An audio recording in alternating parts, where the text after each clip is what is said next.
es un animal herbívoro, es un animal manso, que vive en manadas, que protege su manada y que efectivamente si alguien va a introducirse en su hábitat defenderá a su manada, pero que por sí solo no es un animal que sea violento. De hecho, se conocen casos y hay vídeos de personas que han acogido en su casa o en su campo a toros desde pequeños y que cuando el animal tiene cierta edad se ven como los cepillan, como les besan, como les acarician, como si fuera una mascota más en su vida, ¿no? Cabe decir también que los toros viven más de 20 años, tienen una vida bastante longeva, pero los que mueren en la plaza pues no mueren con más de 4 o 5 años, ¿no? Lo cual es también muy injusto, ¿no?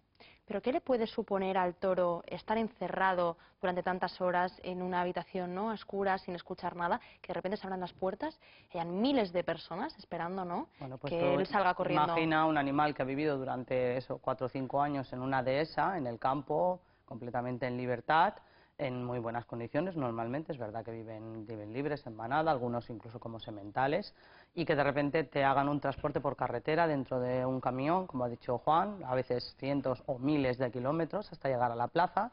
Llegan días antes, están encerradas en pequeñas cuadras, a oscuras normalmente, solos, retirados de su lugar donde han vivido siempre, de su manada, de su familia, ¿no?, natural, y que te suelten de golpe en una plaza repleta, bueno, repleta, normalmente ahora ya no están repletas, hay simplemente pequeños grupos de personas. Está descendiendo, ¿no?, el número de espectadores. Está descendiendo en picado, entonces, claro, pero una plaza al fin y al cabo, con un cubículo redondo, sin escapatoria, el animal tú lo ves correr despavorido hacia todos los puntos de la plaza, pero no intenta atacar, él está buscando un hueco para huir, ¿no?, él le gustaría volver del lugar de donde viene.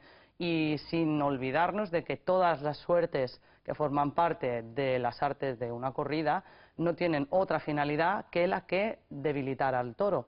Las banderillas atacan, son unos garfios metálicos que destrozan los músculos, tendones y ligamentos dorsales. El picador con el caballo lleva una lanza con una punta en la puya. Perdona, se Carmen, llama pero es que la puya. acabas de nombrar el caballo, porque es otro de los animales que sufre en toda esta historia, ¿verdad? Efectivamente, sí, sí. Entonces, bueno, te comento primero lo de la puya. Es una punta hexagonal de hierro que mide aproximadamente unos 20 y tantos centímetros, la cual el picador, su objetivo es localizar los músculos dorsales del toro, clavársela y hacer un movimiento en redondo que se llama el troquel, ¿no? Entonces eso es una finalidad para destrozar esos músculos para que el animal no pueda cabecear para cornear al toro, ¿no? Después de que el animal ha sido debilitado con las consiguientes banderillas y con la puya, entonces salen los compañeros de la cuadrilla del matador a capearle un poco, a terminar de agotarle. Tú ves al animal con la lengua afuera, babeando, respirando con dificultad. Ese animal está sufriendo un dolor terrible, agotamiento, estrés, miedo. Y en el último momento, cuando ese animal ya no puede más, es cuando sale el matador, ¿no? Se supone que entonces es cuando el animal tiene menos riesgo de engancharle y es cuando él quiere hacer su supuesta arte, que yo lo pongo en duda, y después no ha terminado aquí la tortura del animal, porque normalmente son pocas veces en las que se le mata a la primera, ¿no?, que se le introduce una espada de 80 centímetros que les atraviesa el cuerpo y les revienta los órganos internos, muriendo normalmente ahogados en su propia sangre. Pero eso es en el mejor de los casos, porque si el matador no es muy diestro, puede realizarse hasta 5, 6, 7, 8 pinchazos, que se le llama, ¿no?, que la espada no acaba de atravesar o pega en el hueso, hasta que luego, si no se consigue, tiene que desistir y salen los de la puntilla, ¿no?, digamos, que dan la puntilla final, que es un cuchillo de unos 10 centímetros que se introduce entre las cervicales para seccionar la médula. Pero normalmente tampoco se secciona a la primera. Entonces, a todo esto el animal está consciente en todo momento, incluso le ves con las convulsiones, y piensa que te introduzcan un cuchillo en la médula y hagan un movimiento así hasta que la trituran literalmente. Y muchas veces se les corta el rabo, los testículos y las orejas y el animal todavía está en vida. A mí me gustaría, Juan, Carmen, bueno, porque los Sanfermines pues es una fiesta más, pero a mí me gustaría saber en sí las corridas de toros, si realmente estáis en contra de lo que son las corridas de toros o en contra de este trato que se le hace al animal. Juan. Bueno, estamos por supuesto defendiendo los derechos de los animales y el respeto de los animales Con lo cual estamos en contra de ambas cosas, de la corrida de toros y del trato que se le da al animal. Respecto al tema de los caballos que preguntabas antes, a mí me gustaría apuntar un dato, y es que en muchos casos a los caballos que se usan en las corridas de toros, aparte de que son caballos muy mayores, que se venden por 4 duros, que han estado toda su vida trabajando, se les venden por 4 duros a un empresario, a estos caballos se les seccionan las cuerdas vocales para que no puedan gritar de miedo al ver al toro Cuando acercarse salen a la a ellos, plaza, claro, ¿no? porque esto sería demasiado fuerte, entre comillas, para el público, ¿no? Mira, si te parece, Juan, Carmen, estamos viendo aquí fotos de la Ujú. manifestación, ¿no?, de Muro. Sí, correcto, el Bueno, día 18 de junio en Muro. ujú. Al respecto de la afluencia de público, yo te quería dar un par de datos. Por ejemplo, a mediados de los años 60, en la Plaza de Toros de Palma, se hacían más corridas a mediados de los años 60 que en las ventas de Madrid. Ajá. Hoy en día se celebran dos corridas, con lo cual se ha visto claramente el descenso en cantidad de espectáculos, ¿no? ¿Realmente qué reivindicáis desde PACMA, desde Anima Naturalis? Reivindicamos una convivencia justa y de respeto para con todos los animales.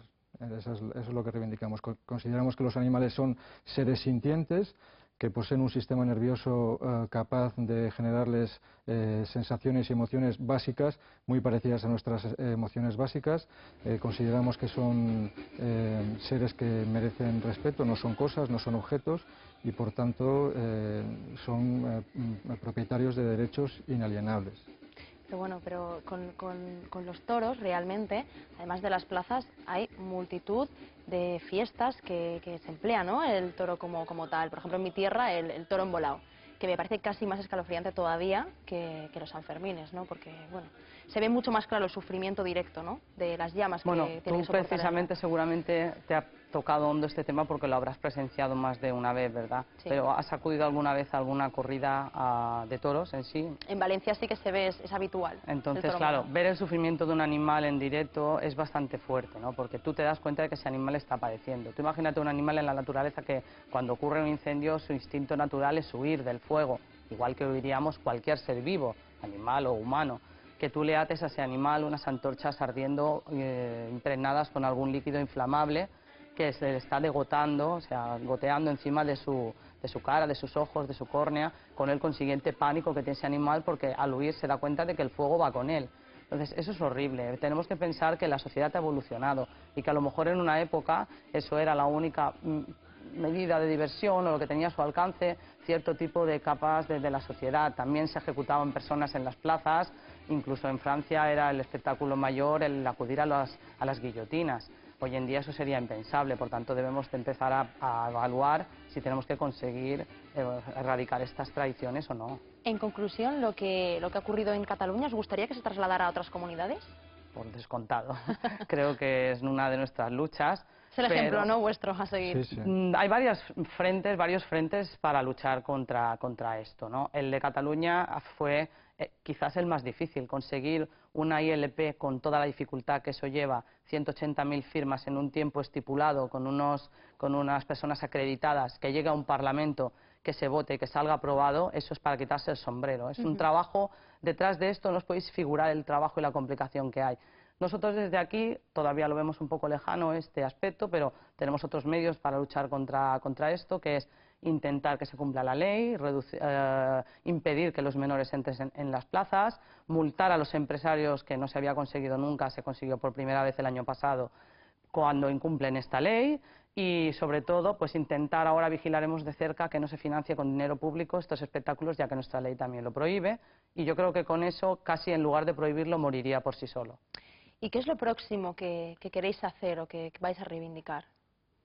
Bueno, tenemos ahora previsto una novillada en Muro, ahí creo que para el día 23, obviamente estaremos en la puerta como cada año, es nuestro deber y de hecho queremos estar ahí para reivindicar nuestra protesta y para controlar que se cumpla la ley. Es que parece increíble que a día de hoy, si no estamos los antitaurinos en la puerta, no se denuncian según qué infracciones y no se multan.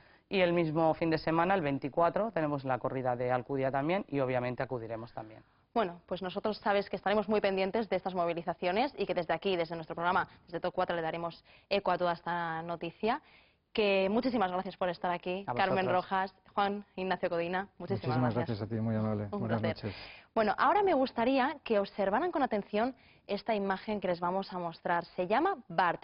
Es un gato común de color naranja y le están viendo en la fotografía, el que está arriba justamente. Tiene alrededor de 2 años y se perdió la noche del martes en la zona de la calle Blanquerna. Su dueño desde entonces lo está buscando. Si alguno de ustedes lo ve o tiene noticias de Bart, pueden contactar con su dueño en este teléfono que les aparece en pantalla. Bueno, cambiamos de tema, ahora vamos a hablar de nutrición y de sus mitos y de cómo mantenerlos los 365 días del año. Pero ya saben que la publicidad manda, no se muevan, volvemos enseguida.